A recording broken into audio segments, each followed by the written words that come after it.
Welcome to Metaphysical Soul Speak. I'm your host, Elena Fox Starks. Hey guys, I hope you're doing really well in this moment in time, and that whenever and wherever you happen to be on this incredible spiritual ascension journey, that you are able to be aware of what you would like to have in your life. Now, this is part 3 of a 3-part series that I'm doing this week. This is called the Be, Do, Have exercise. Now, 2 days ago, we talked about all the things you could possibly be. I told you some things from my list, and just to kind of get you going towards writing a list of your own things that you'd like to be. And that was 100 things, and 100 things you'd like to do, maybe things you have already done or things that you want to do in the future. And now today we're going to focus on 100 things that you would like to have in your life. Now, this could be things that you already have and you like to continue to have them, or it could be things that you would like to have in the future. And I don't know, I can't come up with 100 things. I have 53 things down, and it's kind of hard for me to come up with something else. Honestly, it's going to take me a few minutes, and I haven't finished the other 2 parts of the exercise. It's a pretty long exercise. It's extensive. But I have some funny things like pearls. I used to have these chocolate brown pearls that were so beautiful, and I thought, well, it would be nice to have another set of pearls. I had some pink pearls as well, and I had some fresh river water pearls, and I loved them so much. If you've been with me for a long time, you know what happened to me a few years back when I was robbed in Colombia, and I got my bank card switched out. They couldn't charge my card because they didn't have the correct number, and I didn't know, and they didn't tell me, and they sold everything I owned out of storage, out from underneath me. And some of the things I had in there I would like to get back, and I can't get those exact things back, but so I have some of those things on the list. I had a African tongue drum that I really loved playing, and I wasn't really good at it, but it was something that I always wanted to be better at. So I wrote the word drum or drums on my list. Stuff like that. Things I lost before that I'd like to have back. I'd like to have nicer clothes. And then I put some funny things that I don't think I'll ever have, but who knows? Like hot air balloon. It'd be fun to have one. I don't know if I ever will. It's okay if I don't, but it would be cool to have it, right? So I want you guys to think about what it is that you would like to have in your life. I have some practical things such as books, because I like to read, and sewing machine because, well, I need to occasionally sew holes in my clothes, or it'd be fun to make cat toys for my kitty cat. I have other things that, like, having a house would be practical, not having to rent, having a house with a pool, of course, because I want to stay in shape. And educational things I'd like to have. I'd like to take classes from masterclass.com. I have the great courses. They have incredible classes that you can take. And of course, I'd always like to have more and more art supplies and art canvases. I'd like to have my own art studio. So I have all these kinds of things, even jazz club membership, because I like listening to jazz, and there's a really cool jazz club down here, and it has a lot of ties to the jazz musicians in Detroit, so I kind of have a lot of love for them, and I'd like to be a part of the jazz club here. And there's other things that I'd like to have that, if I do, it'd be awesome. If I never have it, I'm okay with it. But if I could have everything in the world that I want, I would love to have my own private island. I would also like to have a castle, just because it'd be fun to have a castle. And there's a castle in Italy I've had my eye on for, I'd have to say, 12 years. It needs a lot of work, but it's a Knights Templar castle, and it's just...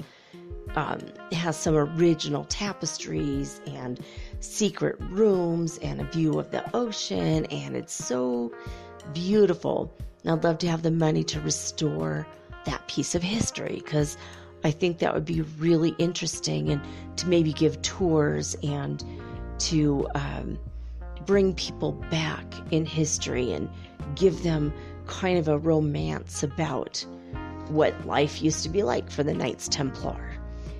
So I always thought stuff like that would be super fun. There's other stuff that's more practical, and also fun. Like, I'd like to have a more expensive camera than the $200 camera that I have.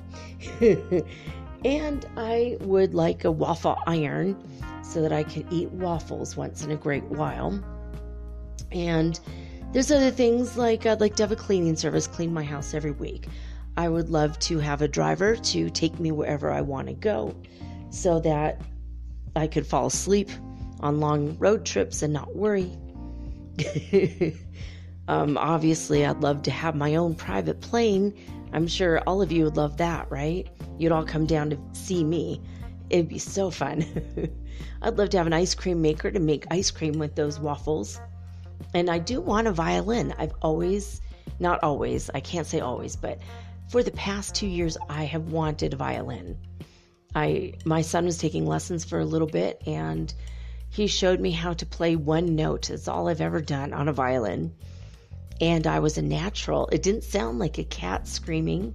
It sounded amazing. And I thought, ooh, this would be so fun, right? So let me see. What else did I put here? I'd love to have board games and puzzles. I love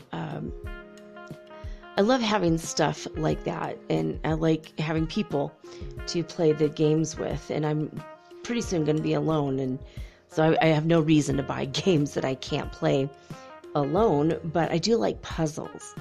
Like Rubik's Cube, I'm terrible at it. I don't know how to do it, but there's one that's like a triangle one, and I'm an expert at that one, and I used to have it years ago. I'd like to have it again, so stuff like that. I would like to have a robot just because it's like a weird and fun and cool thing to have. I think about Rosie the robot on the Jetsons. That would be so cool to have a sarcastic, snippety robot that goes around, saying funny things, and also, cooking and cleaning. I mean, that'd be pretty cool, right? I'd like to have my own nutritionist. I think I did say that a few minutes ago, because maybe if I had somebody to maybe put together my diet plan according to everything I need in my body, I could feel good, I could look good. I think that would be an incredible thing to have. I would love to have a chocolate farm where I grow chocolate and coffee. I'd probably call it Mocha Hills or something. Let's see, what else do I have? Spiritual lessons. There's some lessons from Builders of the Outerdom. I didn't finish my training with them. I'd like to get back to those lessons. I would also like to get another copy of all of my self-realization fellowship lessons. I have had all 5 years worth, and lost those in my storage issue that happened, and I would really like to get those back and study them, and then go to convocation and have that initiation with self-realization fellowship. I think in a couple of years I'll probably be completely ready to go back to Los Angeles and have the convocation. I think that's something I would like to have. And let's see, I'd love to have a crystal collection. I would love to have a giant crystal collection. I don't mean little tiny crystals and 1,000 of them. I mean like 6 crystals that are bigger than me, and then not program them, but have a very high vibrational music so that they will all just be like singing at a super high vibration to help transform the planet. That's something I would love to have. So I have all these things. I'd like to have an excellent stereo. I'd like to have an excellent TV. I don't have a TV right now. And I'd like to have a food dehydrator because, frankly, I got to tell you, I really love fruit roll-ups. And I used to have a food dehydrator, and I used to make fruit roll-ups every year.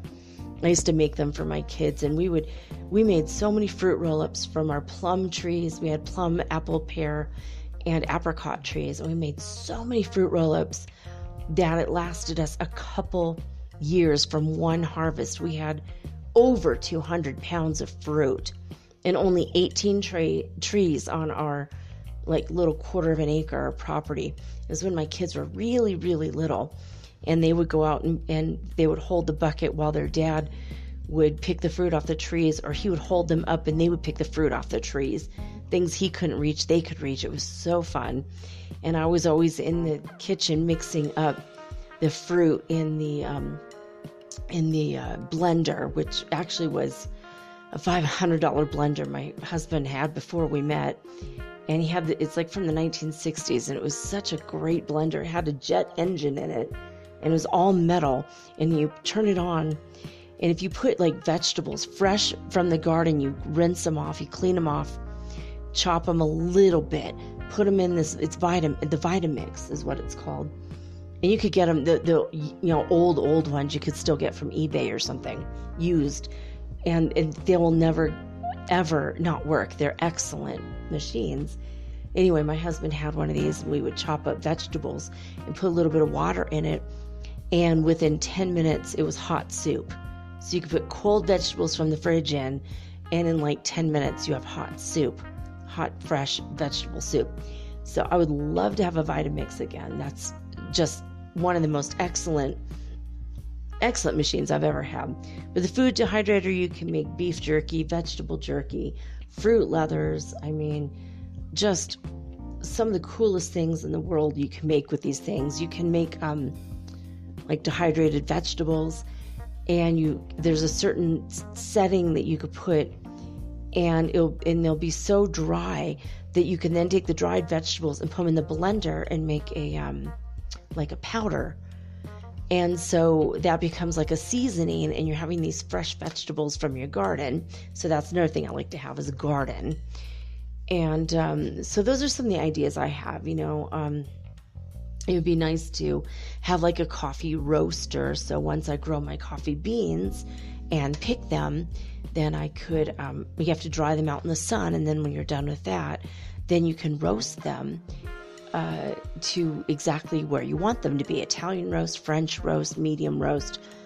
And you, once you have that down to perfection, you can have your own coffee label, right? So I've always thought it'd be really nice to have a very small coffee label and have it very exclusive, and have my coffee only sold in the finer boutiques in San Francisco.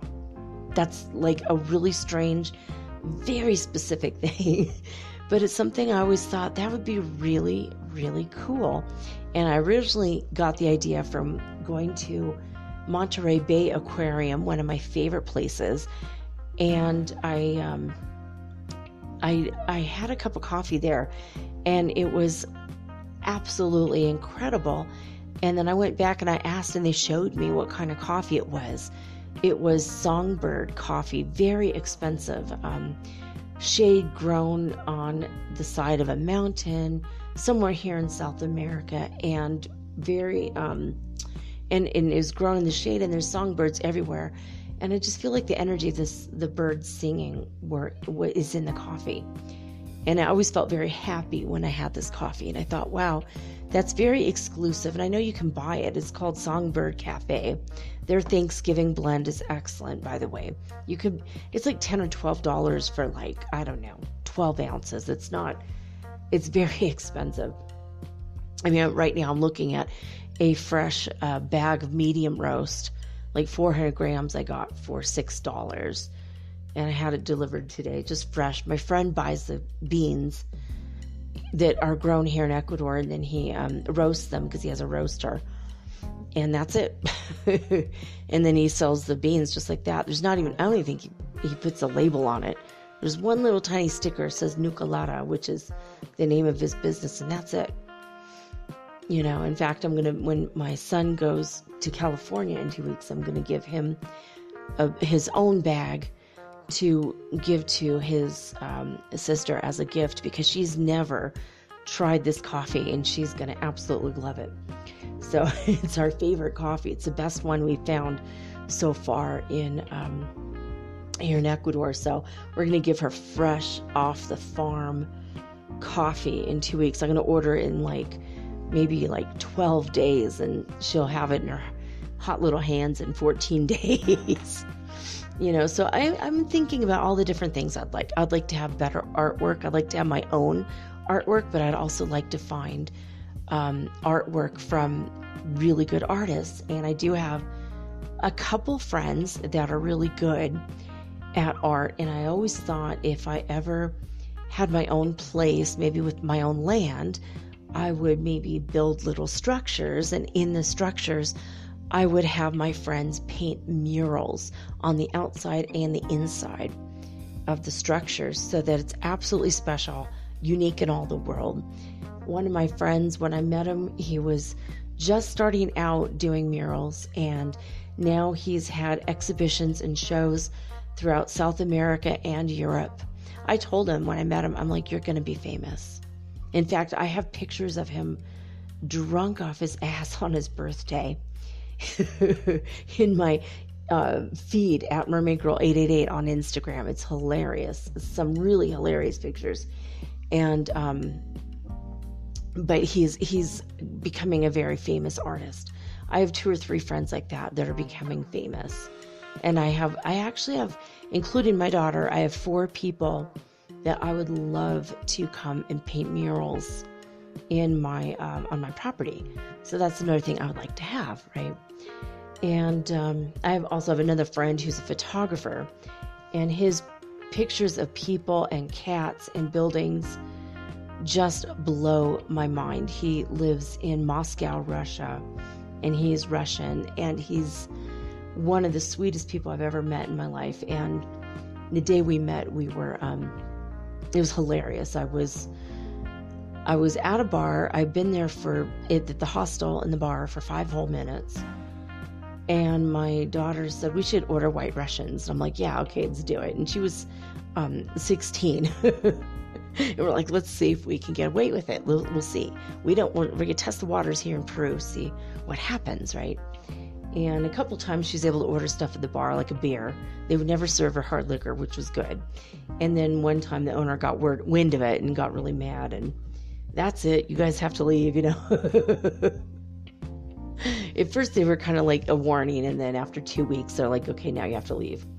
Like, I'm not leaving without my t-shirt. And every person in my party, all 4 of us have to have our own free t-shirts. And they're like, fine, we don't care. So they gave us free t-shirts because they were really cool t-shirts.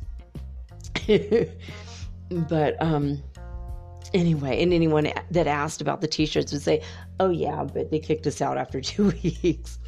Because my kids were underage. It's like a party hostel, but it was really comfortable. So we really liked it. But anyway, so we were at the bar, and I think my daughter was like, forget it, I'm not going to order anything. And then she leaves, right? So I'm by myself in the bar, and she wanted to go play pool or something.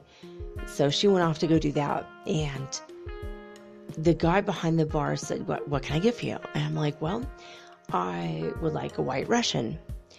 And he looked at me and he goes, I'm Ukrainian. Which was hilarious. I'm like, oh my gosh, that's hilarious. And I'm like, no, please, I would like a white Russian. I said again, and here comes this, one of the most gorgeous men I've ever seen in my life, comes and sits down. He goes, well, I'm a white Russian. And I was like, whoa. And I go, hold on a minute. And I looked up at this ceiling and I said, oh, thank you, God. And I go, what was your name again? And from that moment, we were like instant best friends. And he was very, very gay, but we became like the best of friends. And then I met his boyfriend, and he and I became like the best of friends. And we were like inseparable. You know, I would hang out with Fernando on some days and Alosha on other days. And, you know, the three of us sometimes just hang out for hours and hours. And I got to tell you guys, here's a bit of advice. Don't ever, ever, ever, ever accept a challenge of drinking with a Russian, because you will lose. If you're not Russian, I'm Irish, and I lost. I thought I was going to die of alcohol poisoning, and I was once, and it will never happen again. I'm not a big drinker anyway, but that's just a really good piece of advice. You're never going to win against a Russian. I'm just telling you. Anyway, so I have some other things here on my list. What do I like to have? It'd be nice to have a custom leather coat. There's a man in town. He does boots and coats and purses and anything you want made from leather. And he has green and blue and yellow and, you know, every color of leather, you know, so you can have a black leather coat, a red one, a green one, whatever you want. Unless you're opposed to that, then, you know, don't do that. But there are people here, they'll make you custom made suits, custom clothing. A friend of mine got some boots made custom, like to her feet, and like one of her feet are like slightly bigger than the other, and her calves are a little bit bigger than normal. And she got these boots, and they zip up on the side, and they're really nice and sexy. And she said, can you believe these are only $50? I got them custom done. I was like, oh my God, custom tailor made to you. No one in the world could fit into those boots but you. And they fit her perfect. And she's like, they feel so good, right? So those are the kinds of things you could get done here in Ecuador. There's a lot of cool things like that. And so, I mean, it would be nice to have custom, like tailor-made clothes, you know. So I've thought about all these kind of things, you know. I'd like to be wealthy so I could get all this stuff done. I also want to have a cat frisbee to play with the cat. I'd like to have my own car or truck. I like pickup trucks. I might try to get a pickup truck. But I was thinking about all the things, just the stuff that I really miss, because I don't have a lot of stuff. I have a few dishes, and I would have to say maybe 2 suitcases full of stuff. One suitcase would be like a really small, tiny one, and then after that, I just have maybe like a bag full of linens. I have one ugly towel and sheets, and that's it. I don't really have a lot. I don't even have my own pillow anymore. I don't have a lot of things. So I think about stuff like, you know, what I'd really like a goose down comforter, you know, stuff like that. So what do we do with this list? Now that I've told you the things I have on my list, and hopefully these have given you, you know, a little bit of ideas of what you would like on your list of things you'd like to have, from the very big to the very small. There's a necklace I would like called a Paradigm necklace, and they have 3 different levels. You have to start off at the smallest, or, you know, I guess the smallest level. And it is a Pleiadian technology that helps to raise your vibration. And if you have, there's other technology from the same company, and if you set it up around your room while you meditate, your room will start to vibrate. You know, and I would like to get several of these things to try to do experiments to try to manifest stuff out of the clear blue ether. So, for example, that's something. But at the highest level, the most expensive necklace, I think, was like $12,000. So, I mean, obviously, very expensive, but Pleiadian technology by Dr. Fred Bell. No relation to art, by the way. But, so these are things on my list. So what would you guys want? What do you want? What do you want to have? And after you've written 100 things you'd like to be, and you've written 100 things you would like to do, and now you've written 100 things that you'd like to have. So maybe you could do this all over the weekend, and when you're done, what do you do with the list? Here's the big secret. You go through your list of 100, and with a highlighter, circle the top 5 most favorite things that you want to be the most, do the most, and have the most. What are your top 5 things you want to do? So let me see. Off the top of my head, if I'm looking at my list, okay, what do I want to be? Okay, number 1, I want to be rich. Okay. I didn't circle anything, by the way, because I'm not even done with the list. But we'll say the very first thing I wrote, I want to be rich, right? Who doesn't want to be rich? Everyone wants to be rich.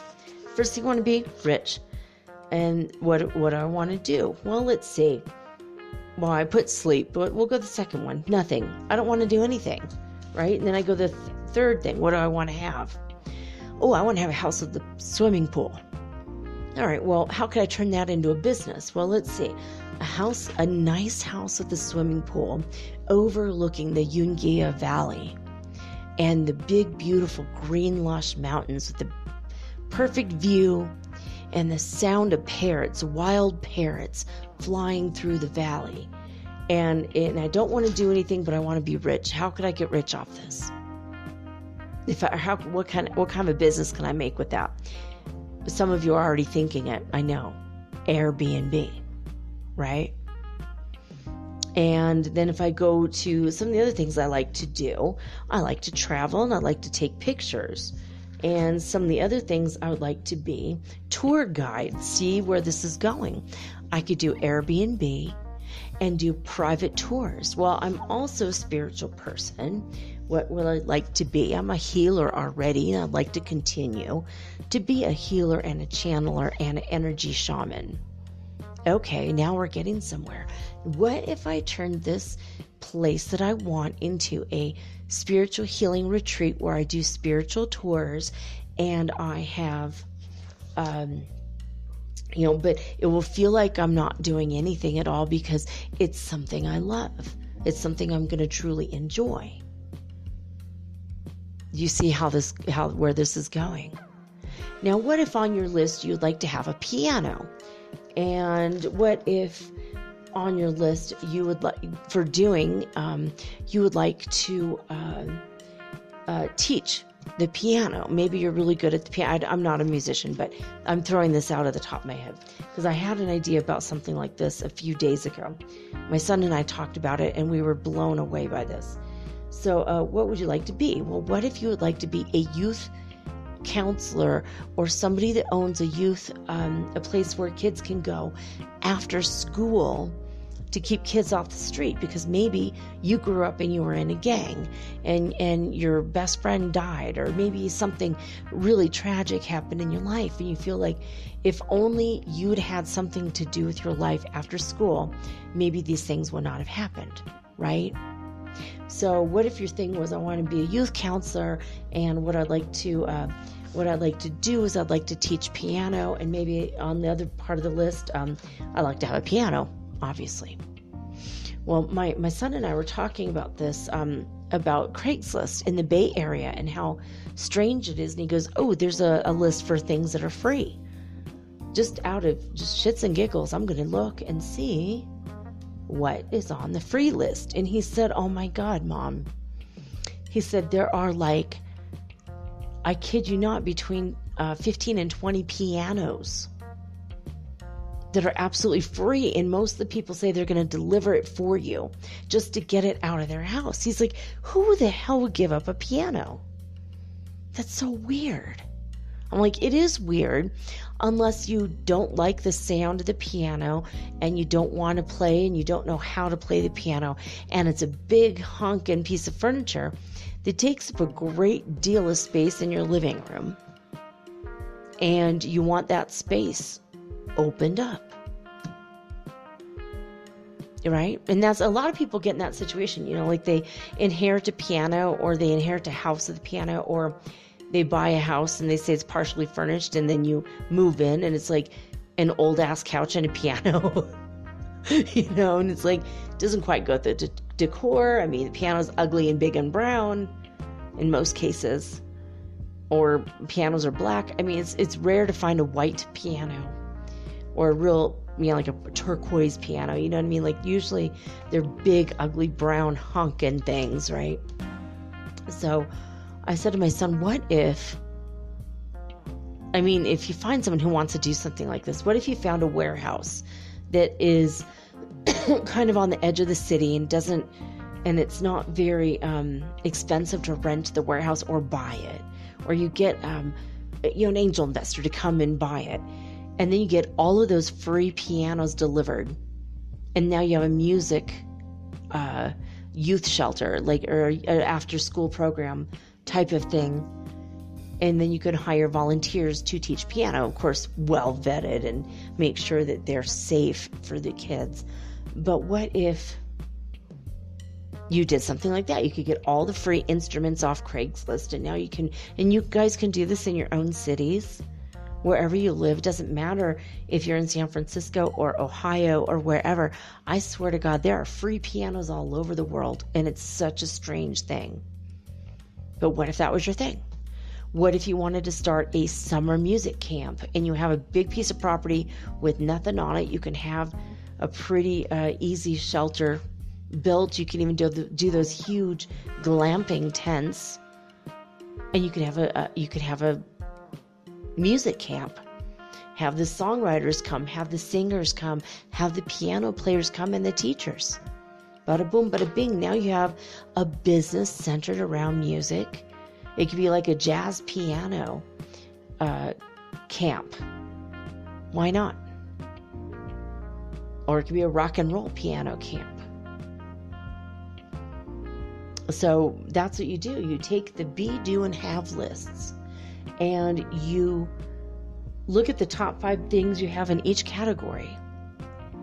And maybe just maybe, you're going to come up with a wild and unique business idea that will make you a lot of money, because you will feel so happy and so passionate, and it'll put you in a situation where you don't even feel like you're working.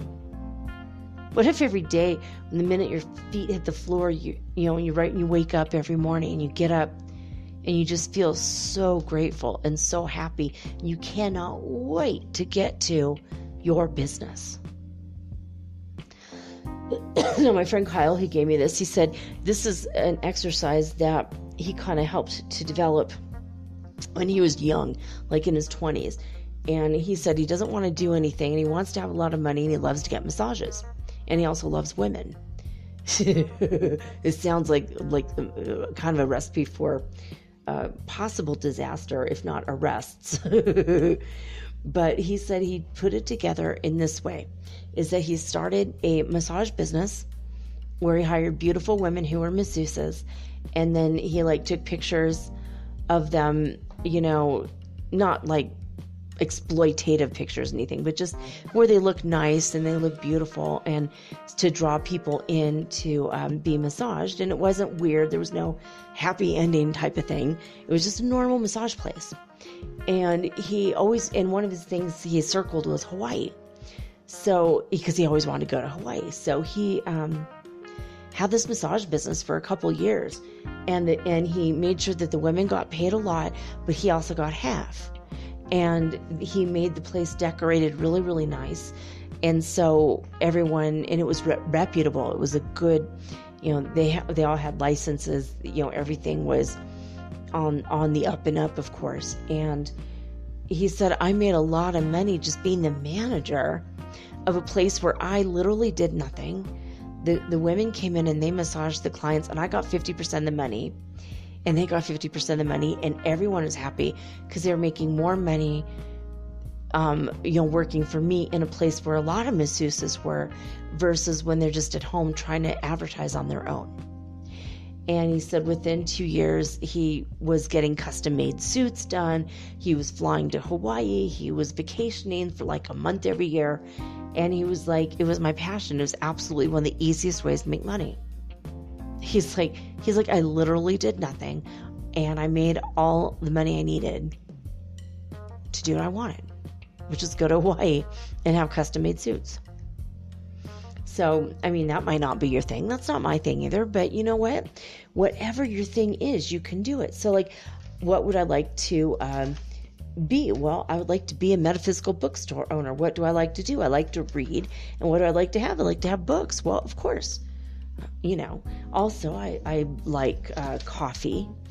So I'd like to have my own coffee place. What if I had a coffee shop / bookstore where I could read to people while they eat? Like for that could be an example. Just randomly going through this again to give you another example. Let's see. All right, I'd like to be an art gallery owner. And what would I like to do? I would like to paint and also hang with my cat. And what would I like to have? Let's see. How about...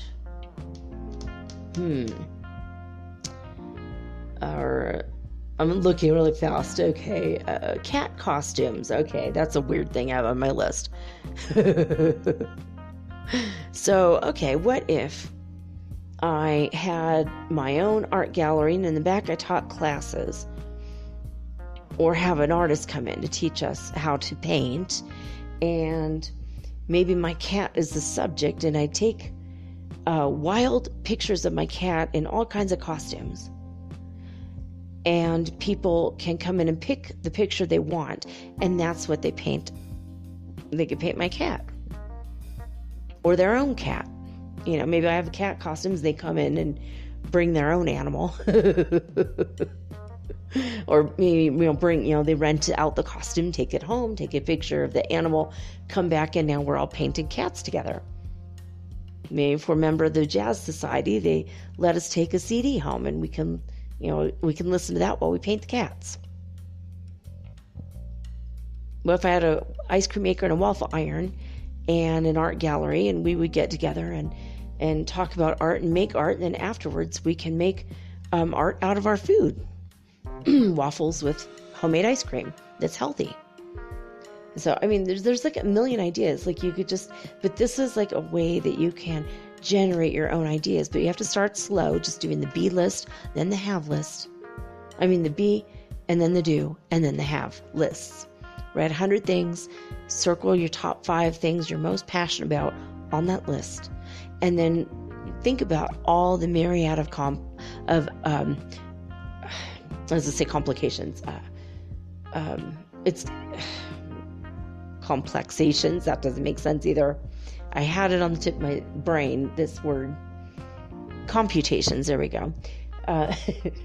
So just think about all the ways that you can combine these things, and move them around. Maybe write these things, like say you have 15 things, 5 in each category, and you get index cards. So you have, say, your white index cards, your blue ones, and your green ones, and now you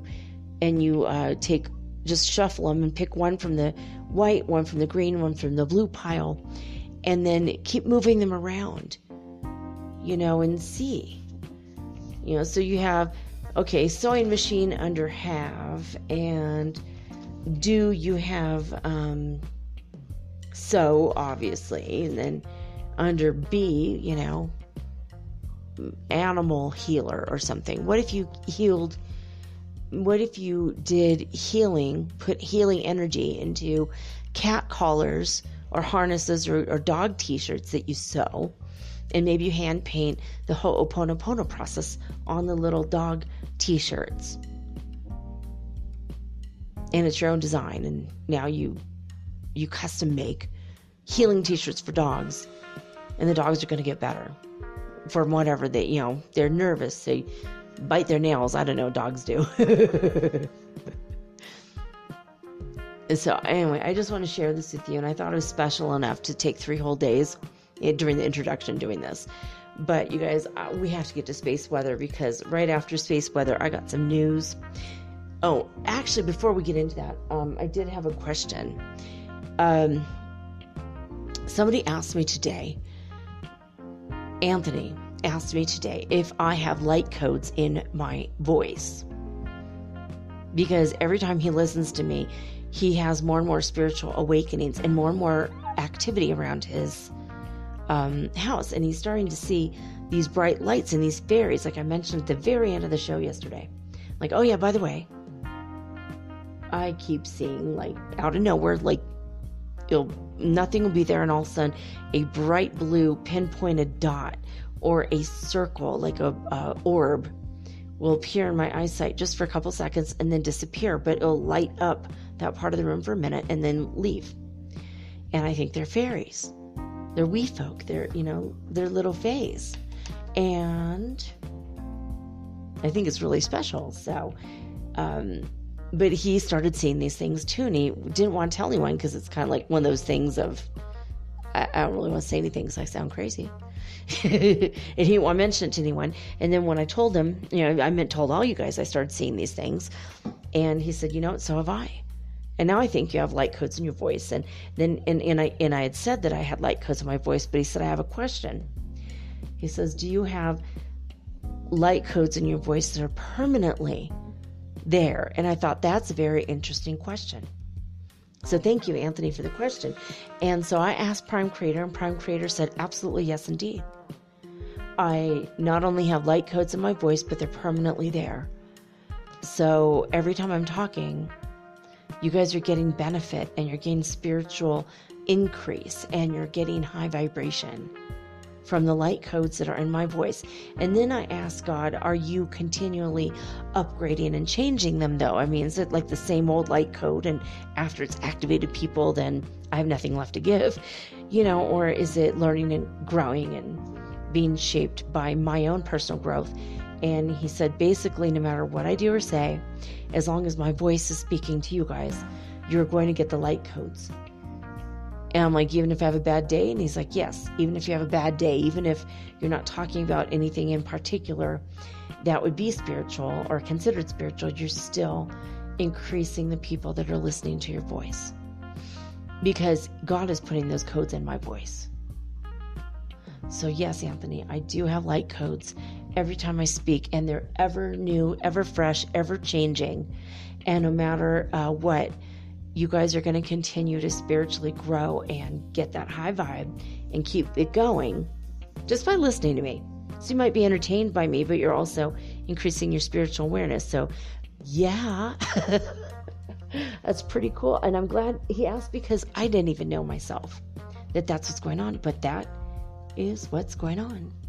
And that's what's going on. All right, so let's go to spaceweather.com, because there's some exciting things that I cannot wait to get to. Spaceweather.com, here we go. Solar wind speed has slowed down since yesterday.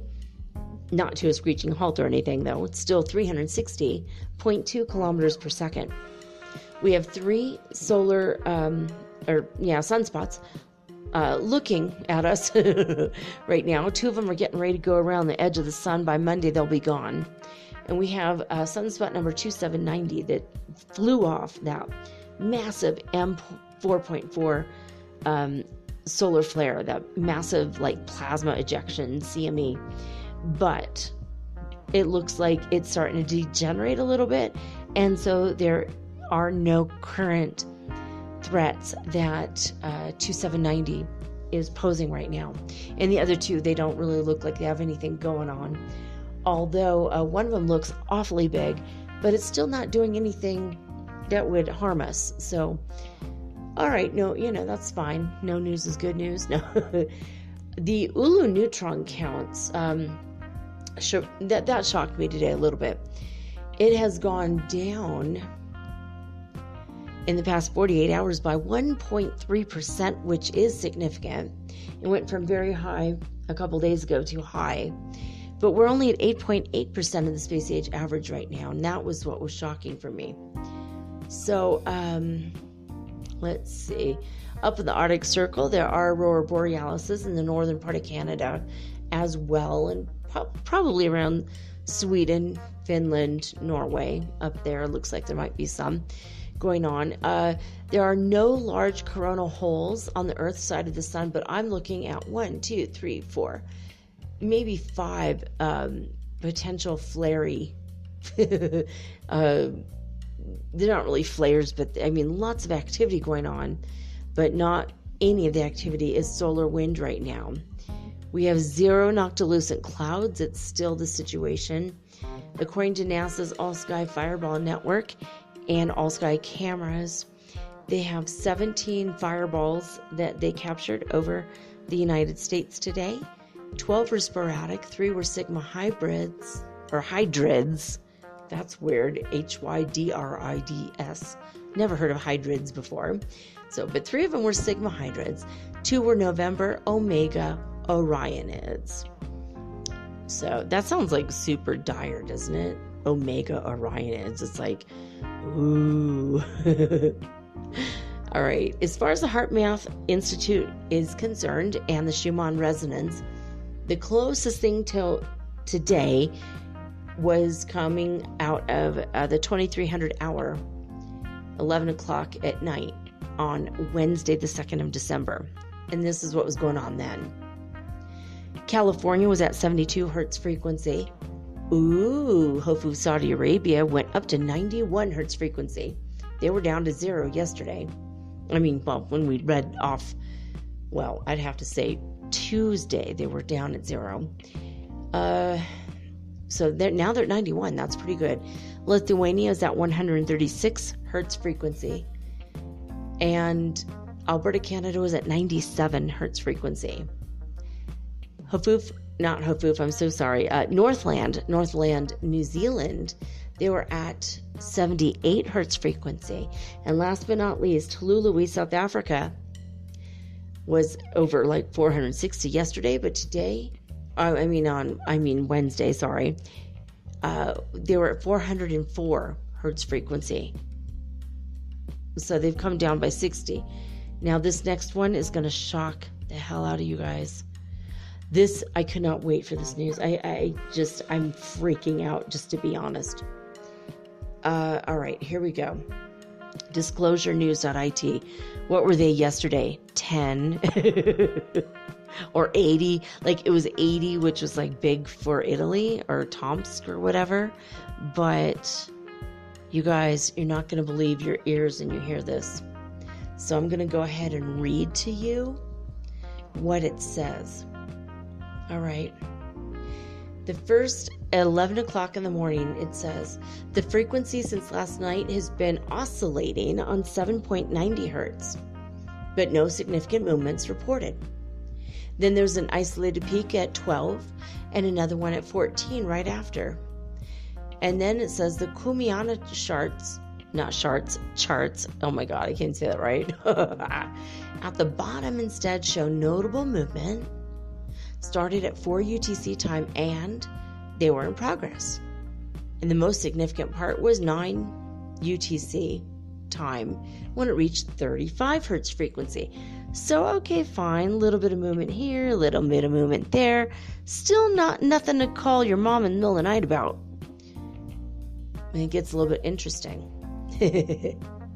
So 4.5 hours later, at 1530, the strong activity reported by the measurements in Italy shows a strong movement that reached 80 hertz frequency. It's like, ooh, now we're getting somewhere, right? Shortly before 12. And at 12:30, these movements rapidly decreased, and the situation appears to have returned to calm. Oh, okay. Hopped up to 80 and then went back down. All right, whatever. And an hour and a half later, at the 1700 hour, 5 o'clock in the evening, the situation is calm. Okay, fine. Not a problem. It gets more interesting, guys, I promise. At the 2100 hour, on December 4th, in Italy, again from Italy, a very powerful activity is reported. And what are you thinking that is? 80, maybe 90 hertz frequency? Hold on to your hats, ladies and gentlemen. Put on another pair of socks because I'm about to blow your socks clean off. This information is, oh my God, incredible. Okay. Trust when I say this. I have never in my life seen this before, okay? So, the very powerful activities reported, which can be seen from the main relative graph, maybe relative is what they mean, I don't know, has reacted to the value of 500 hertz out of Italy, you guys. 500 hertz frequency. Now, that's not a big deal, in general, because in Honolulu, we've seen 600, 700 hertz frequency. But we have never seen, in the past 2 years, since I started reading these, I've never seen 500 hertz frequency in Italy. I mean, Italy's one's always like super low. Ooh, we got movement, 10. Ooh, we got movement. In Italy, this is one where people go, I totally felt it. It was 60 hertz frequency today. I have a headache. And it's like, dude, 2 days ago when it was 500 in Honolulu, you said nothing. So I know you didn't feel what's going on in Italy because you live in like Iowa. You know what I mean? So I've seen people all over the U.S. go nuts over when it's like barely big in Italy. But I'm telling you guys, 500 hertz frequency in Italy, I cannot wait. Now, on Sunday, I'm going to look and see on Friday where these numbers were when this was going on in Italy. And I'm going to report that to you guys on Monday, because this is huge, and it gets huger. So hold on. So this is, I might have, moved your hat off your head a little bit there, but this next thing I'm going to read to you, you're going to lose your socks. All right, so it says these are different measurements, therefore, and they're not directly comparable, but what is certain is that the activity is of first magnitude, so 500 hertz frequency. This is a Schumann Resonance, guys. It's normally 7.83 hertz, under 8. And this is 500. Now check it out. 90 minutes again, 90 minutes later. Difficult to say something. This graph shows values up to 11,000 hertz frequency. 11,000. Oh my God. We can say that we are off the scale. We are off the chart, people. Unfortunately, they say this activity is not confirmed by the normal graphs that we use, which show total calm. What the hell is going on? 11,000 hertz frequency. I mean, when you look at this chart, it's like massive. It's massive. I don't know why they changed the colors on this, because it's super ugly now. It used to be all white, and now it's like this bright freaking orangey red. It's like the one crayon in the box I could do without in the crayons when they're like the 64 crayons. The Crayolas. This is like the ugliest color, period, in my opinion. This weird orangey red.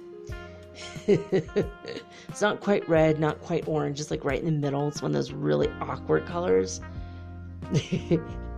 The color, my least favorite picture in the coloring book would get this crayon, so I could kind of whittle it down to nothing and then justify not having that color anymore. Anyway, it says 11K right here. 11. Twin flame number 11. I was so excited to tell you guys this, because what? And it says here power 500 on the circles on this page, but it's off, but then the chart itself says 11,000. So, I don't know, but that's wild, isn't it? 11,000 hertz frequency. I've never, for 2 years, I've been reading these for you guys on the show, and I have never heard this in my life. They don't even know what to make of it. 11,000? Oh my God. Anyway, there you have it. That's it. That is it for now. Today's Friday, so I'm going to take a quick break. And when we come back, we're going to read the Earth Changes report, followed by the weekly Weird World News. Now, since we weren't here last Friday because of the holiday, we're going to read 2 weeks worth of Earth Changes news. But there hasn't been a whole lot. It's probably not going to be more than 4 pages. And then we'll get into odd or weird news and stories that will hopefully make the end of your week wonderful, and you could get, listen to this on into your weekend. Or some of you wait till Monday and start your week off right with your weird news. But as far as the Earth Changes report, as far as that's concerned, I'd like to ask, as you hear the stories of what's going on around the world, as far as the disasters are concerned, take a couple moments for each story and say a little prayer for the people that might be going through a hard time. Even if you don't know them, they're still you. And even if you're not, in touch with what a hurricane or a tornado or whatever, volcano exploding in your city, if you don't know what that feels like, you could still send them love and light. We send rain to the fires. We send sunshine to the heavy rainstorms. And, well, you pretty much get the general picture. All right, I'm going to take a quick break. And when I come back, it's going to be the Earth Changes report, followed by the weekly Weird World News.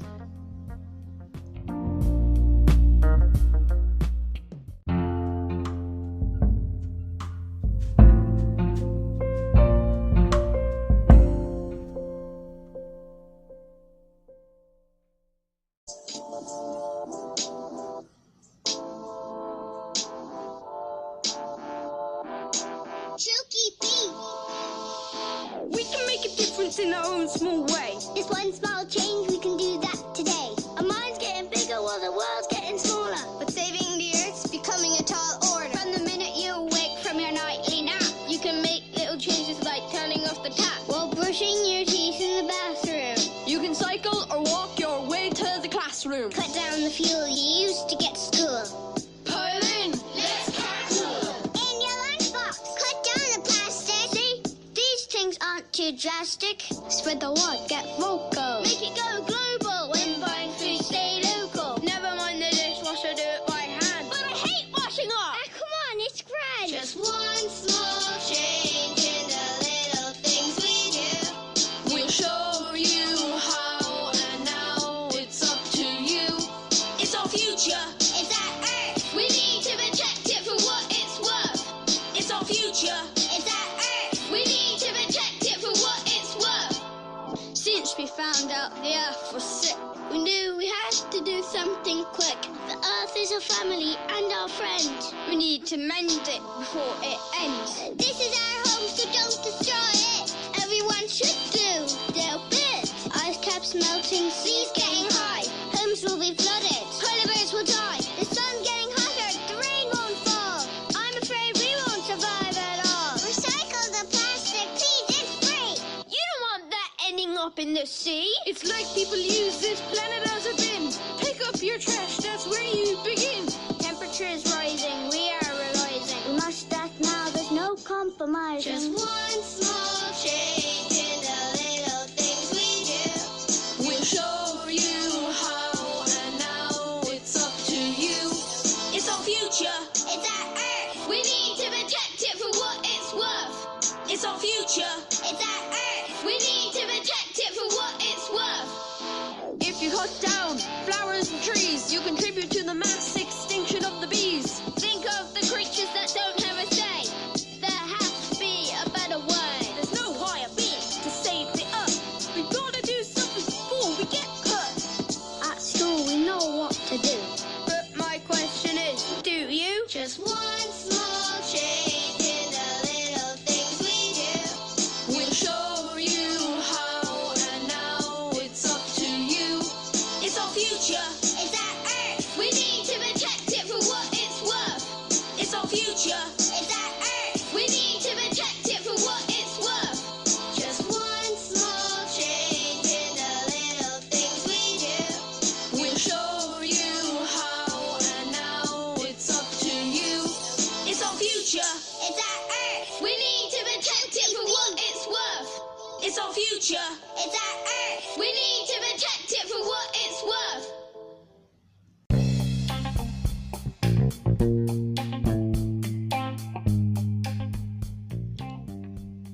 All right, guys, we're going to go to watchers.news first for the Earth Changes report. And we are a week behind because last week was a holiday. So we're starting at November 20th. We're going to do a little bit of catch up here. So some of these stories are a little bit old, but we'll see where it goes. November 20th, it was reported that there was a destructive EF3 tornado and a severe hailstorm, and it left 6 people dead in South Africa. Have you guys ever heard of tornadoes in South Africa or on the African continent? Am I just ignorant and I'd never heard of that? Or is this new? It's just one of those things, like, I don't know. My whole life growing up, I heard about tornadoes, but only in the Midwest. And I remember seeing they call it a dirt devil when it's not an officially big tornado. And I saw a dirt devil shove my brother Mark into the pool in my aunt's house. It was one of the craziest things I'd ever seen. And then years later, just a few years ago actually, I read that these are caused by jinn, like genies, but the angry kind of genies, which are called Jan. Ironically, that's my stepmother's name. and the Jan will go across the desert and in Saudi Arabia. So I do know it does happen in Saudi Arabia. So maybe it's something that does happen all over the world. But they'll see these massive, dirt spouts. It's like a water spout, but just like dirt or sand. And they've got a legend there in the Middle East. They say, well, the Jan have gotten angry. Like, we've kind of pissed off the jinn or the Jan. Jann or Djann. And Jan are basically the evil jinn or the angry jinn. So I don't know. It just seems to me like there's a lot more tornadoes than what I had ever heard about when I was a kid. And even a dozen years ago, I didn't hear about this. Not to this extent. So anyway, let's continue on. So the next story is state of emergency in the Russian Far East after destructive unseasonal ice storm collapses all the key infrastructure systems.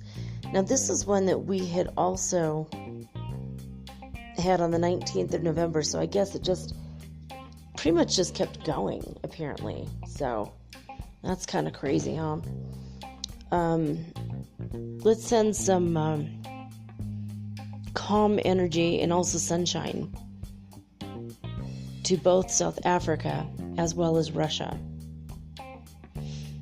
There was an extremely dangerous tropical cyclone called Gati, G-A-T-I, in Somalia. It made historic landfall right after rapidly intensifying. And then the next story is about also Gati being the strongest tropical cyclone to make landfall in Somalia and the strongest ever recorded in this part of the world. So I guess apparently we do have them all over, but this is just a particularly nasty weather season, or weather year, I should say. I don't know. Have you guys seen the Match.com commercial? It's the devil goes on a date with 2020. The year 2020 is personified as a woman. It's one of the funniest commercials ever. It's on YouTube. And my son saw it. He's like, oh my God. He was like, this is perfect. It just sums up the whole year. Before we get deeper into this, I forgot to tell you guys something. Oh my goodness, where are we here? Okay. I forgot to tell you the day that it is, the holiday, because these were kind of funny for today. And I'm going to tell you the days coming up for, this is, in a way, it's kind of weird news, but it's, how there's holidays are kind of wacky. days sometimes, and December's full of them. So today is the 4th, and today is Wear Brown Shoes Day. Wear Brown Shoes Day. Like, what? And also it's Santa's List Day, and it says, we hope you have made it to the nice list. Wear Brown Shoes Day. More like Brown Nose Day, but wear brown shoes. Now, over the weekend, we have a couple wacky holiday celebrations to consider. So the 5th of December is Bathtub Party Day. Ain't no party like a bathtub party, because a bathtub party never ends. Hey. I don't even really know what that means, Bathtub Party Day. Huh. Sounds like Pity Party Day, but I mean, okay. All right. Moving right along. I mean, unless you're with somebody. I'm just kidding. I love taking baths. Baths are awesome. I have had no hot water for 9 weeks. And finally, the landlady sent someone over today, and he fixed the leak. There was a massive leak. My son was scared it was going to cause a sinkhole, because it was just like flooding in our backyard. We're like, what the? For like a couple days, it had been a little bit. We didn't notice it, and it got worse. Then we're like, well, that's what the problem is. We have no water pressure because of that.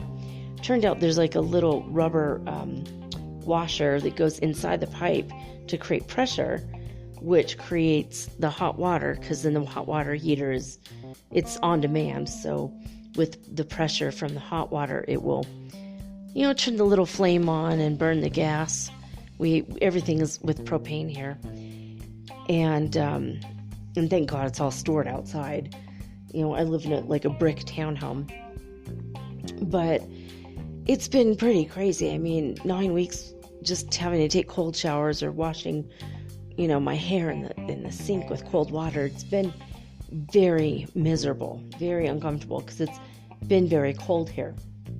Except for during the day for a few hours, we get some very hot sun. But anyway, he's coming back tomorrow. So there goes my Saturday of relaxation. I don't relax when there's strangers in the house. Anyway, he's going to be out in the backyard fixing this washer, this little round washer part. But it looks like tomorrow, just in time, I will be able to take a nice hot bath, nice hot bubble bath, just in time for Bathtub Party Day. So there we go. I am grateful for that. Also, tomorrow is Repeal Day. The 21st Amendment ends Prohibition on December 5th. It is a holiday that is an anniversary, and I'll drink to that. It says here on this website called holidayinsights.com. And on the 6th, on Sunday, we've got Bartender Appreciation Day in Europe. Now that kind of goes along with Repeal Day in the United States. We also have St. Nicholas Day, so that's pretty cool. That must be St. Nicholas of Padua's feast day. I think he's from Padua. Anyway, Mitten Tree Day. Well, that sounds super adorable. If you want to know about that, again, this website is holidayinsights.com. If you want to read more, they've got links to everything. And also on Sunday, this is another weird one. It's Put on Your Own Shoes Day. What the heck?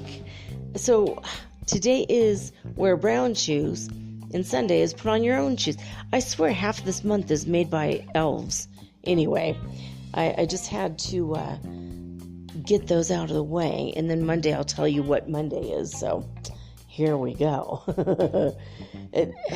These are weird. I'd never heard of these before, so. And it kind of goes along with the theme of the day, the weird news. Oh, goodness. I just went to weird news instead of the Watchers. Here we go. Back to the Watchers Earth Changes Report. Okay. So, massive floods hit Israel after one of the rainiest days in the history of the country. So let's send sunshine to Israel as well as Somalia. So here we go. We didn't have too many. We only had 2 pages worth of news. So not too bad. All right, let's see.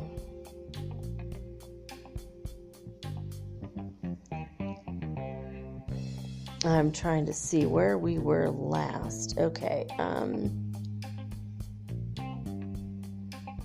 Oh, darn it. When you go back, it only goes to half of the first page. So you have to load more articles. And I thought, well, if I do it 3 times, I'll see them all. Well, it turns out that was 1 time too many. Okay. Tropical cyclone. Here we go with that. It's like a tropical cyclone week. Tropical cyclone Burevi made landfall over northern Sri Lanka on the 2nd of December. And then it headed towards Tamil Nadu the next day. So let's send sunshine to those regions of Sri Lanka.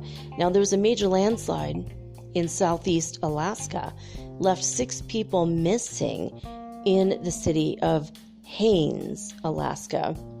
So that's, I don't even know what kind of energy to send to a landslide.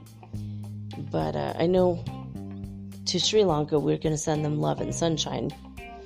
There was a record-breaking rainfall that hit Split, causing widespread flooding in Croatia.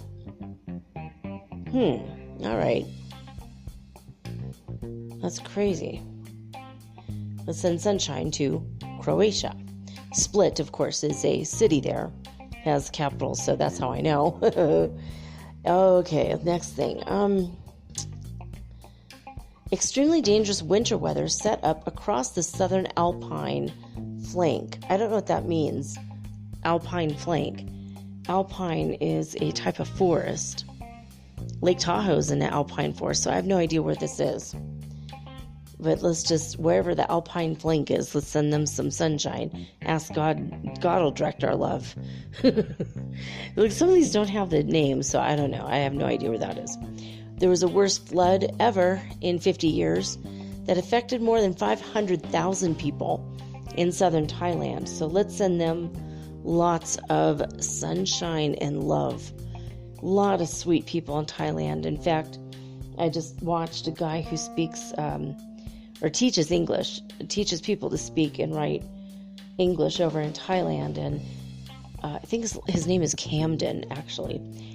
And he seems like such a sweet person. And I've been listening to his English teaching tips because I want to do this for a job part-time over the internet from here in Ecuador. But yeah, 500,000 people are affected in southern Thailand. So I hope he's okay, and I hope that everyone is all right. You know, maybe just wading around in a little bit of water, but hopefully they'll be fine soon. Let's send them a lot of sunshine and the energy of just, sending them hugs, right? That will hopefully cheer up some spirits over there.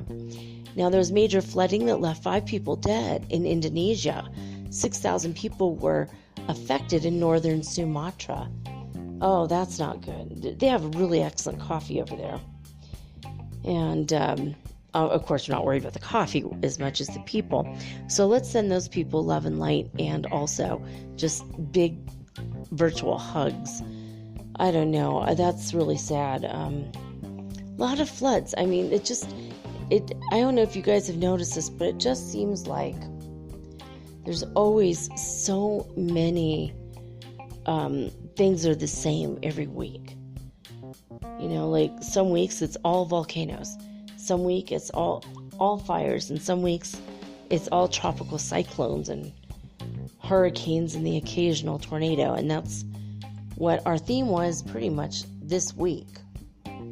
It's pretty crazy. But that's it for the Watchers news. I mean, wasn't as much as I thought it would be, honestly. So here we go. Now we have a bunch of time for our odd news stories. I know Anne's going to be happy about that.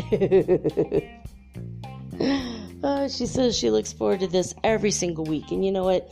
I look forward to making these episodes every Friday, too. I missed doing it last week, so... All right, here we go. Well, let's see. We have 2 to pick through. We have Reuters and Sky News. We're going to do Sky News first because the theme in the weird news section is going to be recurring, you guys. I'm going to tell you right now. Cue the 2001 A Space Odyssey music because it's a monolith. I mean, oh my God, this monolith situation. I know I mentioned it earlier in the week, but did you guys actually go and see the footage? These guys were like looking around this thing like in the beginning of that movie. And if you don't know what I'm talking about, go to YouTube and look up the monolith scene in 2001 A Space Odyssey. And watch that first, and then look up monolith in the Utah desert. And it's the way that the people reacted in real life. It's almost like the apes reacted in that movie. And I think they're just people dressed up as apes because, you can't really get apes to do exactly what you want. So, he had to do it that way. But this was a Stanley Kubrick film, which I swear to God, I got really, really drunk on crappy wine the first time I saw this. And I was bored out of my mind. It's a good movie. Everyone has to see it at least once. But it's so slow. But there's a lot of great lines in it. There's a lot of funny parts. They might not have even meant it to be funny, but they've been made fun of for years, these lines. So it's just one of those reference movies that everybody, like, if you hear it, you know it's from that movie. It's unmistakable. And it's hilarious. So when they found a monolith in the desert, of course, that movie is the first thing that everyone thought of. So, because and the same exact thing happened. Of course, we're going to stand on each other's shoulders to see how tall it is. It's so ridiculous. Anyway, so that's going to be a theme for today. I'm just going to warn you in advance. So, there it is. So, some of these...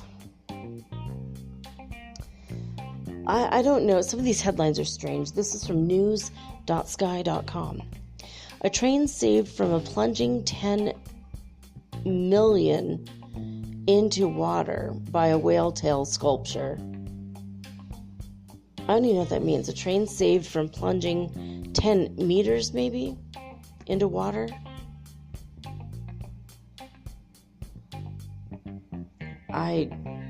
Okay, I'm going to bite. I don't know. I'm going to click on and see what the heck this one means.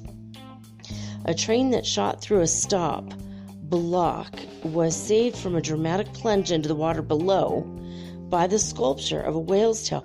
Oh, more exciting than I thought it was. It was 10 meters, not 10 million. It just said 10 M. So there we go. The Metro train was left balancing on the tail fins known as flukes.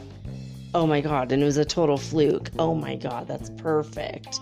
And this was 10 meters above the ground near the Dutch port city of Rotterdam. The crash happened, a train crashed and landed into this massive whale tail sculpture. That's incredible. Wow, and it was just a fluke. Oh my gosh, that's awesome. So, luckily, the train's driver escaped injury, and they got saved by this odd sculpture. That's incredible. All right, good. I'm glad I read it, now that I understand what the heck happened. The headline was a little odd, wasn't it? All right, so let's go. What's next? I like this one. A pet parrot saves a man from a house fire in Australia. Shows a picture of a really pretty green parrot. We get those. We have green parrots around here. Sometimes I hear them early in the morning. Usually I'm hearing geese and chickens and lots of roosters across the way. I also hear a bull once in a while and cows. I hear dogs and stuff because we live across a creek from a farm. It's such a strange view, but I really like it. I like the energy of the animals. It's pretty neat. And today my black wolfie, she came and saw me. The wolves have not forgiven me for getting a cat. They're really irritated with me. And I can't go out and I can't let them in the house anymore. And so they're very upset with me. But they both have made up in the past. Yesterday, Lobo came and cuddled with me a bit, and then Blackie did too. So that was pretty cool. It was nice to hang out with the wolves. Anyway, so the next story is this. Monkeys in Finland zoo prefer traffic noises over nature sounds. Oh. Well, I don't think I like that humans have influenced animals to that extent that they prefer the noises of human traffic over actual nature sounds. Now, having said that, when I got to Guatemala, I was there for I had been there for hours, but we drove all the way we took a taxi from Guatemala City to Antigua. And if you look at that on a map, you'll notice that we were probably in that taxi for 4 hours, I believe. I had no idea it was going to be that long. But we did it, and there it was. And it was only $20. It wasn't that big of a deal money-wise, but pretty crazy. And we were there in Antigua for all of not even 5 minutes. And we got out, we were walking down this little corridor, and it was like there's like a massive gate or a door, and you go in, and it's like a Spanish courtyard style house. So from the outside it just looks like a square building. You open it, you go in, and now you're in a beautiful garden. But it was like a half Spanish colonial. It wasn't a full thing with that in the middle with a fountain and everything. It wasn't all that fancy. Just a little bit fancy. But over on the left there was a fence, a pretty tall fence, and I kept hearing this traffic noise, and I thought that's weird because you'd think that the traffic would have been behind me, not to the side. And it dawned on me that they had one of those birds that mimic noises. And that bird would wake me up with sounds of car alarms and people opening and closing their doors. And I could peer through this fence sometimes and see the bird making these noises. He made the sound of a lawnmower and a leaf blower. Talk about annoying. It was so annoying. It was adorable. The bird, and then he would laugh. When you catch him, he would laugh. I go, I know that's not really a leaf blower at 2 a.m. And then he just, and he would laugh. It was so cute. But yeah, it's strange when nature loves the sounds of man over nature sounds, because we prefer nature sounds over our own sounds. Well, maybe that's what it is. We just like the differences. I guess that's a word, differences. Anyway, so here we go.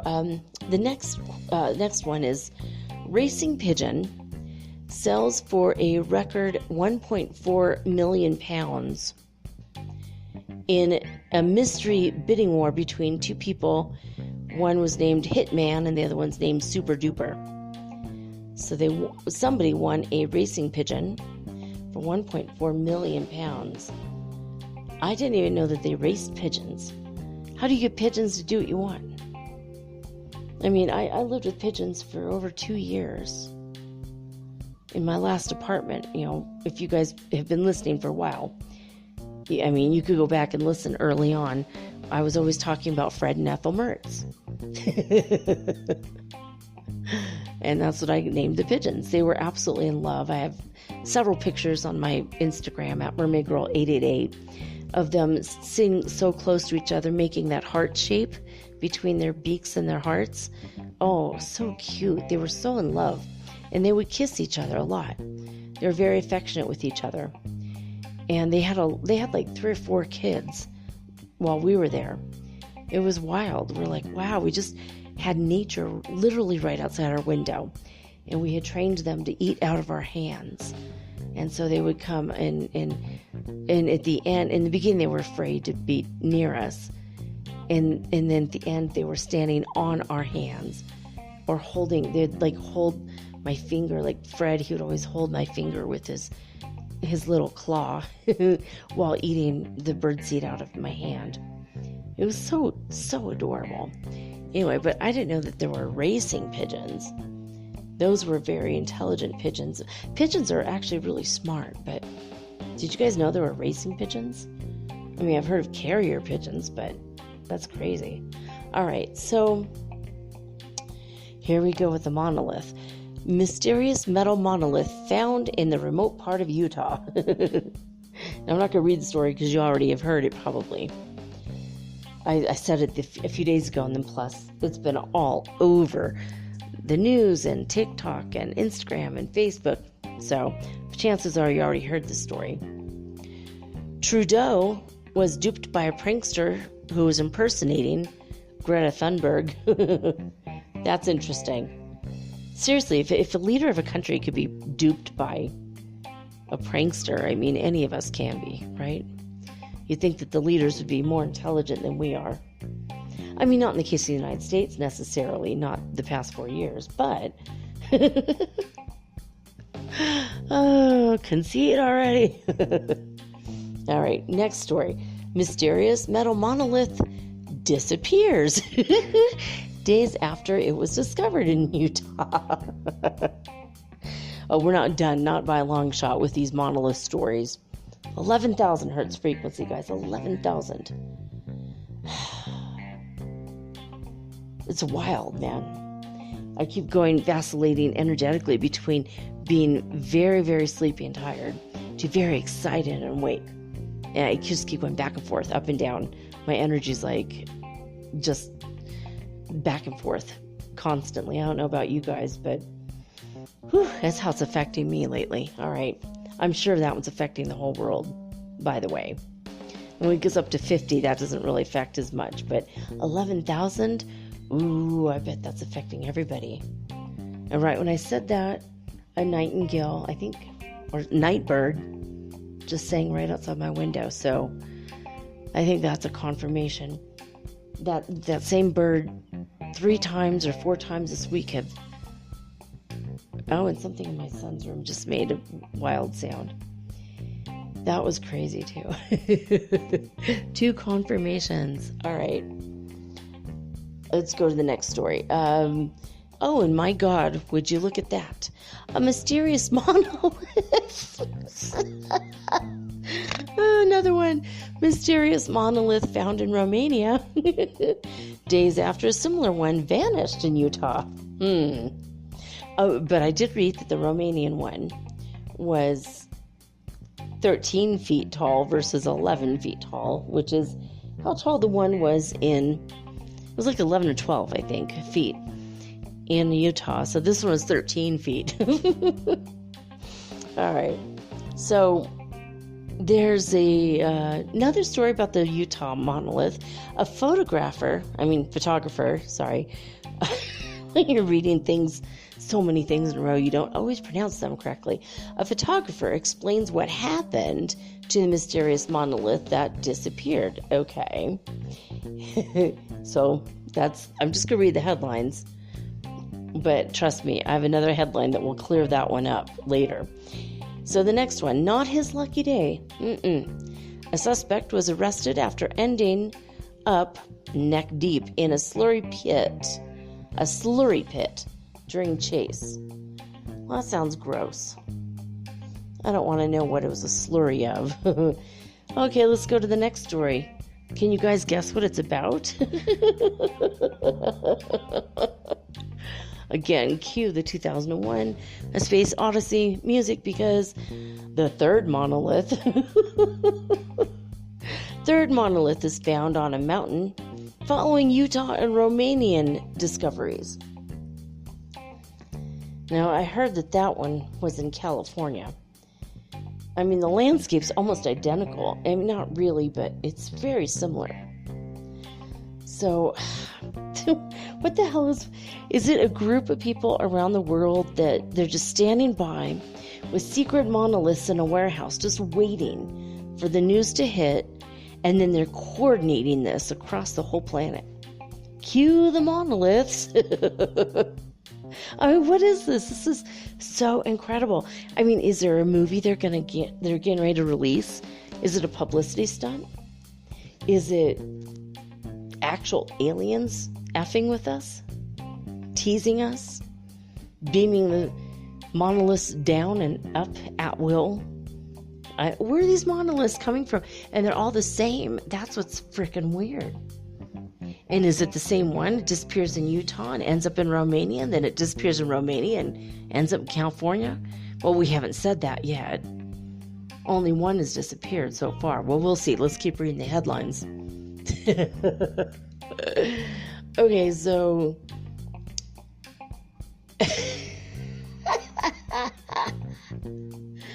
Oh my God, you guys. This one is so...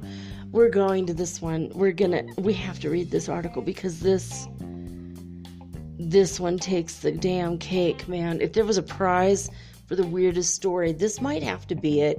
And it has nothing to do with the monolith, but it does have to do with a megalomaniac. Or at least a dead one. Okay. There's a man named Adolf Hitler. Oh my God. Adolf Hitler was elected in Namibia, and he's in the local council now. But he has no plans for world domination. Oh my God. Can you imagine that being your name? It says, Mr. Uwanona was given the unfortunate name by his father, who did not realize who Hitler was or what he stood for. How the hell do you not know that? How the hell? So his name is Uwanona Adolf Hitler. Oh my goodness. He won an election in Namibia. So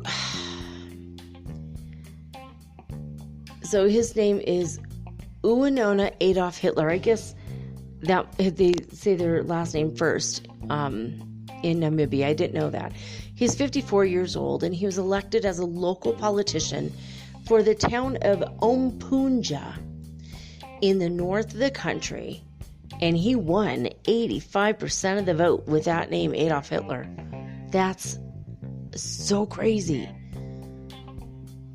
But, however, Mr. Uwanona, as he prefers to be called, yeah, right, says that despite his unfortunate namesake, he's got no plans to take over the world, so no more panicking. That is really crazy. So, speaking to the German news website Bild, he said that his father gave him the name without even understanding who the Nazi leader was or what he stood for. He didn't know anything about him. That's crazy. Namibia is a former German colony, so it's not unusual for streets or places or people to have German names. That's a little strange, isn't it? It was a perfectly normal name for me when I was a kid, he says. Oh, God. Oh, it wasn't until I grew older that I realized that this man wanted to subjugate the whole world and killed millions of Jews. The fact that I have this name does not mean I want to conquer Oshana, which is the local region of which he is now, I guess, the mayor. He says, it doesn't mean that I'm striving for world domination. Can you imagine having to defend yourself because your parent was ignorant and named you Adolf Hitler? Oh Oh my gosh, unbelievable. When he asked why he did not change his name, yeah, that's a good question.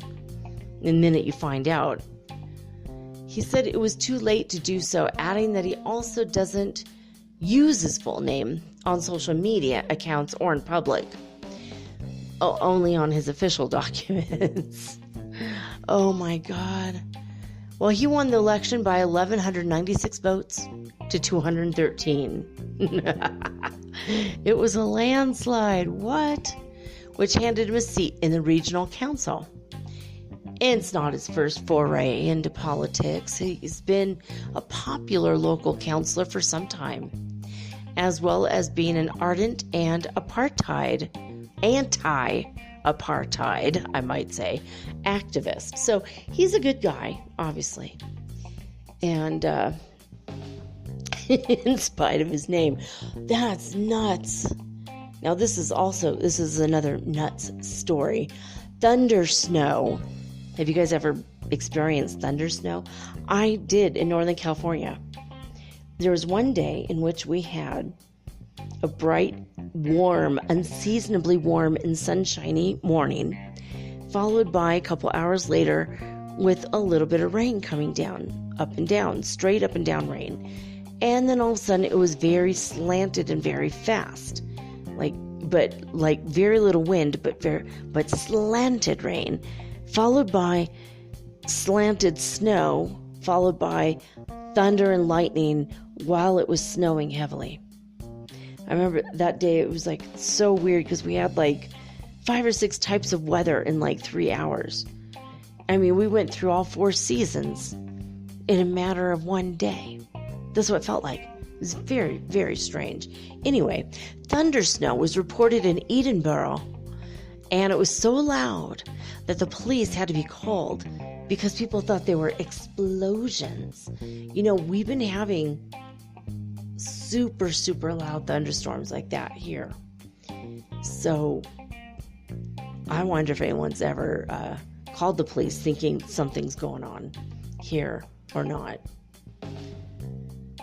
I mean, that's crazy. So, all right, we're going to go to Reuters now. That's spelled Reuters. They had some pretty funny headlines that were different than what we just read, except for the monolith story, which is going all over the place. It's making the rounds because it's just so bizarre and also hilarious. All right, so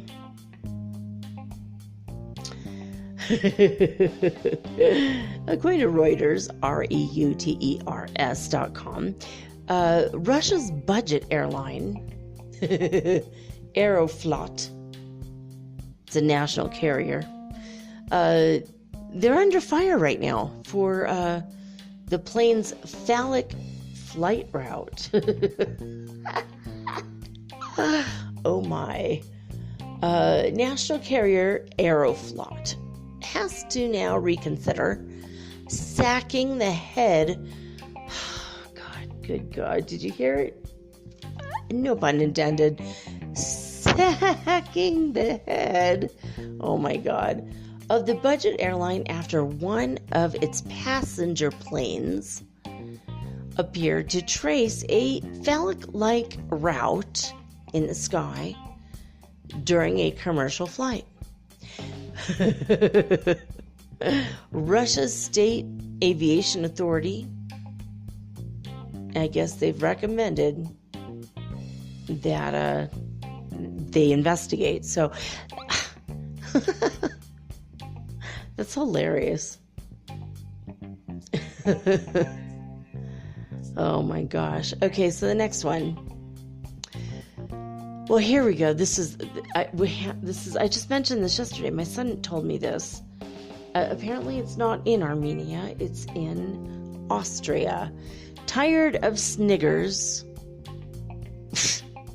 I do not like this word. That is a very slippery slope, this word.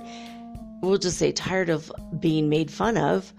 I should say Snickers, like the Snickers bar. I don't know why they said the wrong way. Anyway, tired of Snickers. I will fix it. Austrian village tweaks its name to fugging. Oh, God. Okay, here we go. So, yeah, in Vienna, Austria, the Austrian village of Fucking is changing its name.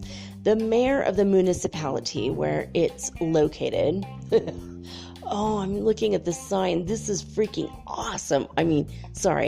Fucking awesome. Oh, I really want this sign. I want a t-shirt just says fucking Austria. Oh my God. Seriously, this would be so awesome. All right. Yeah. So they're changing their name. The mayor of the municipality where it's located said Thursday that after residents, they've kind of grown tired of it now, of the laughs it prompted in the English-speaking world and visitors, of course, stealing the signs. Oh my God, that'd be amazing. If you ever went to someone's house and you saw like a city sign that said fucking, you will now know where it came from. Well, the village part of the municipality of Tarsdorf, north of Salzburg and near the German border, has long been a figure of fun in English-speaking media, which have gleefully reported, yeah, I'm gleeful, local exasperation at the signs being removed. Well, in 2018, the pornographic website Pornhub said it was offering free premium access to residents of Fucking. Oh, what a riot. Oh, and towns with names such as Tits, which is in Germany, or Big Beaver, Pennsylvania. Oh, God. In the United States. Oh, this is too rich. Oh, es muy rico. I am confirming that it has, in fact, been decided by the local council, and I won't say any more about it, Tarsdorf Mayor Andrea Holzner told Reuters. The decision was also posted on the council's website. So as of January 1st, the village will be called Fugging. Oh, the official statement said, adding that the initiative has been brought by the residents of the village. They just got tired of, I guess, replacing the signs. I mean, there's a way to get around that. You just haul in a massive boulder that nobody can fit in their suitcase. It just has to be bigger than the regulatory measurements of the airline suitcase, rule. And just write fucking on the rock. Oh, goodness, that is hilarious. Okay, well, let's go to the next story now. Health companies tap Hungarian red berries to beat the COVID-19 blues. Demand for the humble Hungarian elderberry has soared in the United States, and Chinese buyers have been snapping up the supplies, attracted by the fruit's purported health benefits as a supplement to boost the immune system. Well, I didn't know about that. Have you guys ever heard of this? Hungarian red berries. I wonder if they've been to Fucking lately.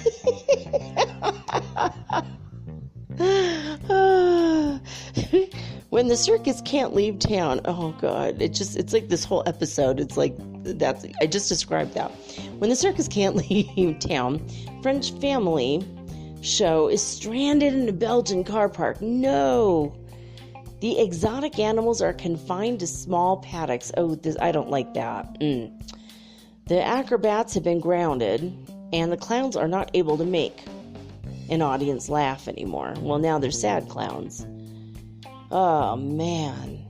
Yeah, that's kind of sad. They can't leave because of the coronavirus, I guess. They should let them pass and just go home.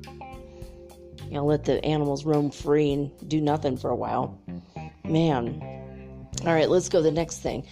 A cellist turns a locked down museums into a backdrop for her healing art. Well, I like this one. This is a much better, more uplifting, at least higher vibrational story, right? It's an ideal pairing for the COVID-19 era. A musician who cannot play for a live audience, and sumptuous museums that cannot welcome visitors. Yeah, it's a perfect storm. Cellist Camille Thomas has put them together and creates what she hopes will be a balm for our troubled times. Well, that sounds really awesome. Well, I don't know. Maybe she's not good. I'm just kidding. I bet she's amazing. I love the cello. Maybe that's on YouTube. I'm sure we could look at that. All right. Ørsted wins the right to stick with 19th century physicist's name. A Danish energy group called Ørsted has won a dispute with the descendants of scientist Hans Christian Ørsted over the legal right to use his name, according to the Supreme Court on Monday. Anyone know who the hell Ørsted is? Oh, Lena, your ignorance is showing. No, but seriously, do you really know who this is? I have no idea who this is. But I mean, hey, more power to him. So the monolith mystery... Here we go again. The monolith mystery deepens as the Utah desert object vanishes, which we already knew. All right, here we go. No word as to whether Star Trek Scotty beamed it up. But the mysterious shiny monolith that was spotted in a remote southeastern Utah desert 2 weeks ago is gone, which we already knew, but that was from Reuters. That's how they talked about it. A giant Japanese robot, of course, spurs hopes for tourism after the virus hit. In a 60-foot or 18-meter Gundam robot that can walk and move its arms was unveiled in Japan on Monday amid hopes that will help invigorate tourism hit by COVID-19. I still don't want to go see a robot. Not until we're all, safe from this virus. Okay, we should still be leery of it, especially this time of year. Anyway, changes in the hair. A Thai royalist turns rebel. Okay, here we go. Mitri Chitinunda was such a devoted Thai royalist that he had the king's portrait cut into his hair last year. But politics, like fashion and hairstyles, is now changing in Thailand. So he changed his hair. On Weed Humor this past week, there was one of the wildest things I've ever seen. This man had his hair completely shaved except for like a top knot. Instead of it being just solid hair, it was in dreadlocks in the top knot. And then that was like put like two little ponytails to the side. And this artist drew a really beautiful portrait of Bob Marley with his fingers like he's smoking a joint. And then they glued a joint to this guy's head and lit it on fire. And then blew it out, and it was like smoking. And it was one of the wildest things I'd ever seen. And they did it just for a meme, I guess, for Instagram, but it was also for a hair show.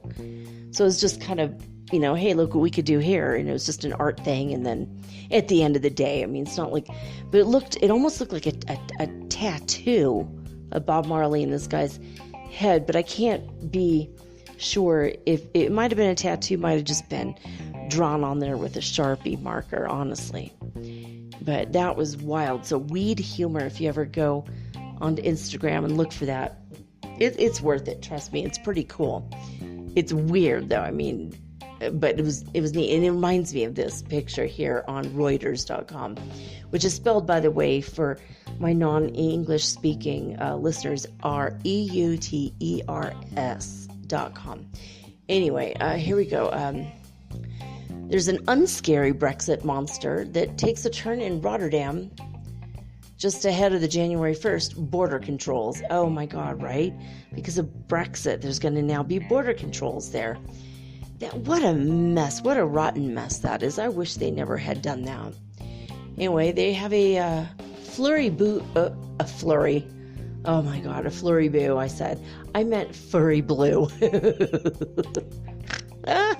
Speaking of fucking. Okay, a furry blue mascot was created by the Netherlands to personify the problems linked to Britain's EU departure, making an appearance at the port of Rotterdam on Tuesday to warn that customs controls are coming on January 1st. This is actually super cute. It reminds me of the big red monster in Bugs Bunny, if you know what I mean. You guys, if you see this, you're going to be like, yeah, that's it.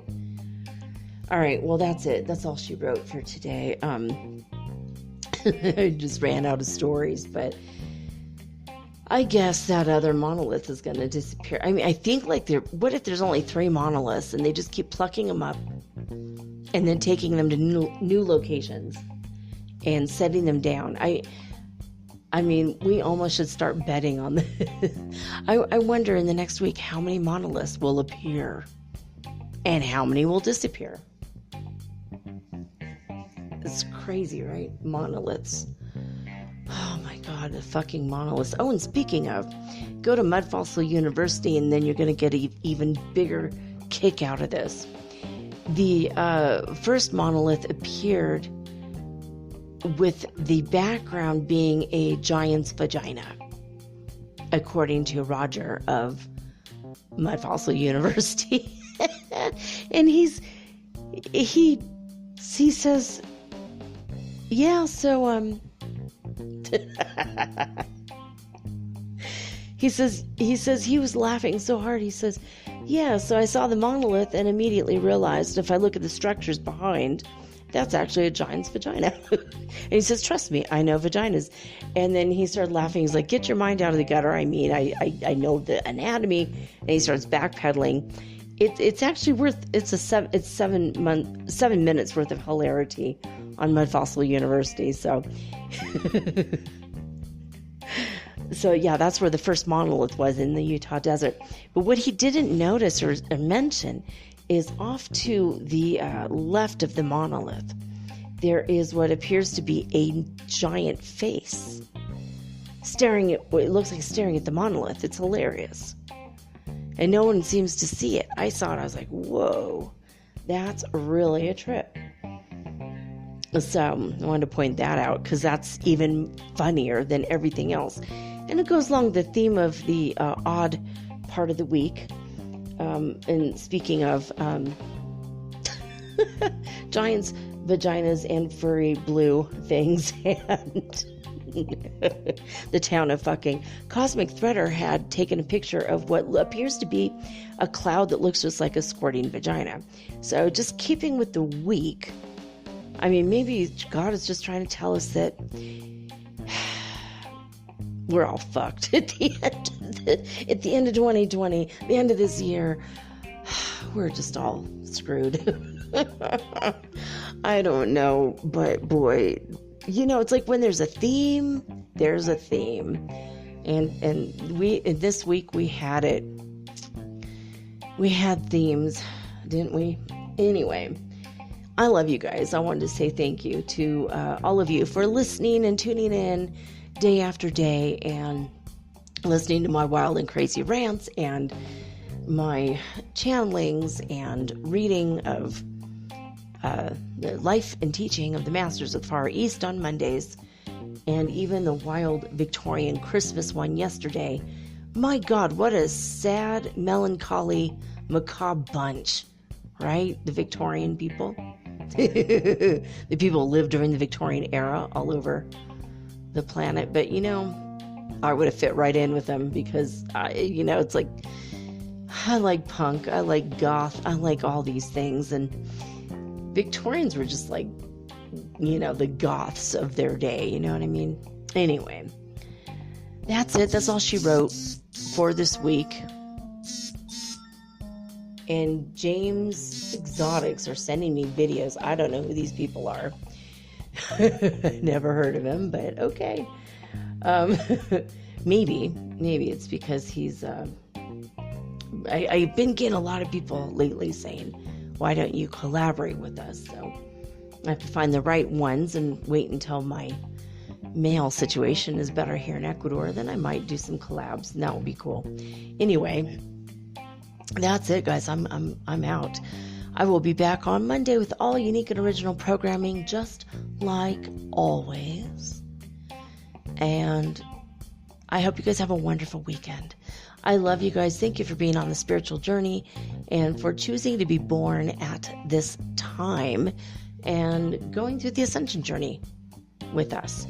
Hashtag Soul Fam or Soul Family, hashtag Soul Tribe. That's some of the tags I use so that we can all find each other. And you can see me on Twitter as well as Instagram. I think also Facebook with these. And so there you have it. That's it, guys. I will be back on Monday with the next installment of Life and Teaching of the Masters of the Far East. But for now, I'm signing off with peace and joy and the high vibes of the Holy Fifth Dimension. Until next time, guys, peace.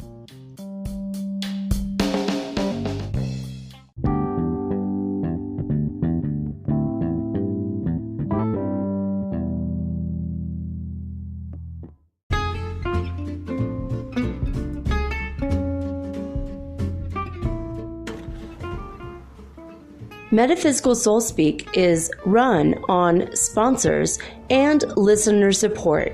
This means listeners like you. If you are so inclined to support my efforts and my little podcast, please visit me at anchor.fm/metaphysical and pledge an amount of your choosing today. Thank you.